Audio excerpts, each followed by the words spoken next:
Every year on June 19th, communities across America come together to celebrate a day of freedom, a day of joy, a day of empowerment.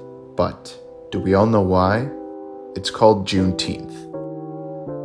On this day in 1865, more than 2 years after the Emancipation Proclamation was issued, the news finally reached Galveston, Texas, freeing the last enslaved African Americans in the United States.